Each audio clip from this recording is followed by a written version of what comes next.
सुप्रभात मंडळी. मी निलिमा पटवर्धन आणि आज पुन्हा एक छानशी गोष्ट घेऊन आली आहे. गोष्टीचं शीर्षक आहे मी तळ आणि लिहिलेली आहे क्षितिज दाते, जे ठाण्याला असतात. तर सुरू करते. 7-8 रस्ते एकत्र येणारा भला मोठा सिग्नल, तब्बल 4.5 मिनिटांचा. सिग्नलच्या खाली एक महिला गजरे तयार करत बसली होती. सोबत लहान मुलगी मदत करत होती.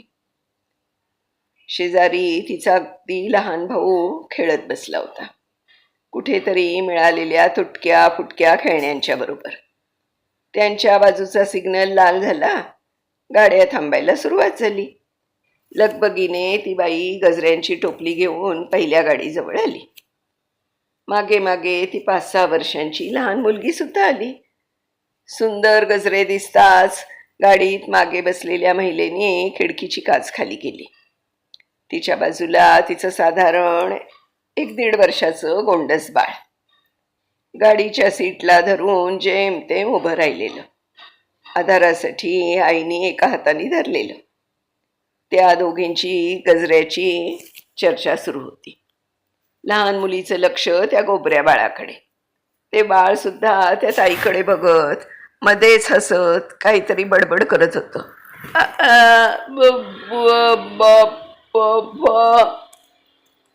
असं काहीतरी बोलत होतं. हो बेटा, 2च मिनिटं झालंच. बाळाच्या आईच्या विनवण्या. बाळ आपलं जोर जोरात सुरूच होतं.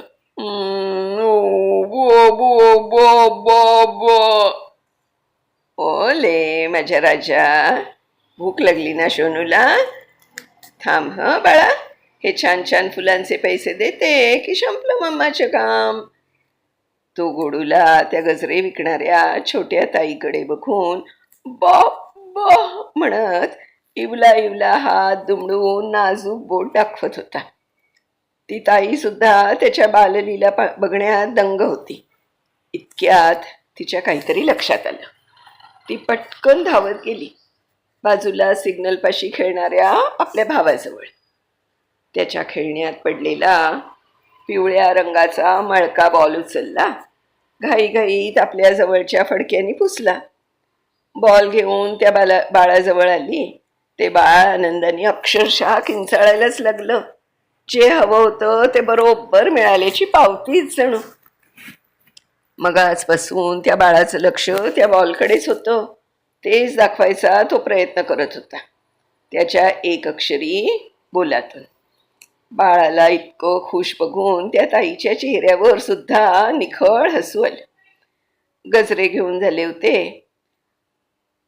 इतक्यात सिग्नलही सुटला. त्या छोट्या ताईनी पटकन तो बॉल गाडीच्या खिडकीतून आत टाकला. ते बाळ मागच्या काचेतून हसत त्या ताईकडे बघत राहिलं. ती ताई सुद्धा त्याच्या गोंडस आनंदी चेहऱ्याकडे बघत गाडी दिसेनाशी होईपर्यंत त्याला टाटा करत राहिली. आभाळभर समाधान दोघांच्या चेहऱ्यावर. त्या मुलीनी सढळ हसते बॉल देऊन टाकताना कुठला विचार केला होता का? त्याची मम्मा असे 50 बॉल त्याच्यासाठी विकत घेऊ शकते हा विचार? छे, नक्कीच नाही. आपण किती अस्वच्छ आहोत. या उच्चभ्रू परिवाराला आपण असा बॉल देणं आवडेल का हा विचार? अजिबातच नाही. आपण गरीब असून असा बॉल देऊन जरा मोठेपणा मिरवावा हा विचार? खचितच नाही. ते होते निसर्गानं निर्माण केलेल्या 2 निरागस जीवांमधले ऋणानुबंध. कारण हे असले सगळे विचार आपण मोठी माणसं करतो.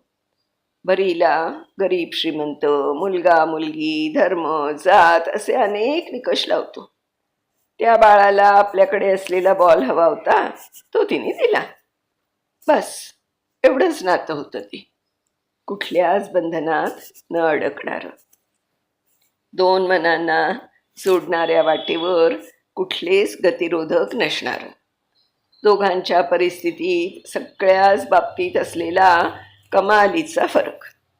त्याचं या दोन्ही निष्पाप मनांना काहीही सोयरसूतक नव्हतं. एका नितळ मनाने दुसऱ्या एका अशाच नितळ मनाशी संवाद साधला. त्याला अनुसरून केलेली ती तितकीच नितळ प्रतिक्षिप्त क्रिया, समोरून दिलेला तितकाच नितळ प्रतिसाद. इतकं साधं आणि सोपं आयुष्य गणित होतं ते. प्रत्येक जण जन्म घेतो तेव्हा इतक्याच नितळ मनाचे असतो.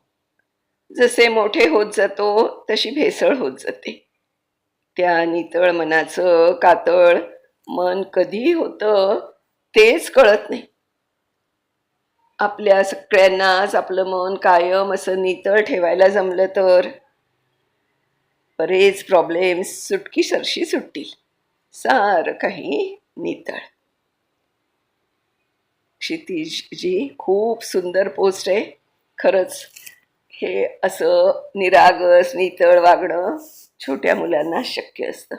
जसे जसे आपण मोठे होत जातो ना, तर आपल्या समाजातली अनेक बंधनं, अनेक रीती रिवाज सगळे आपल्या मनावर रूढ व्हायला लागतात आणि आपलं हे निरागसपण कुठल्या कुठे निघून जातं. खूप खूप धन्यवाद क्षितिजजी. अतिशय सुंदर पोस्ट आहे. माझी खात्री आहे की माझ्या श्रोतृवर्गाला पण ही पोस्ट नक्कीच आवडेल. धन्यवाद. उद्या अशाच एखाद्या छानशा गोष्टीसह पुन्हा भेटूया. तोपर्यंत मी नीलिमा पटवर्धन आपली रजा घेते.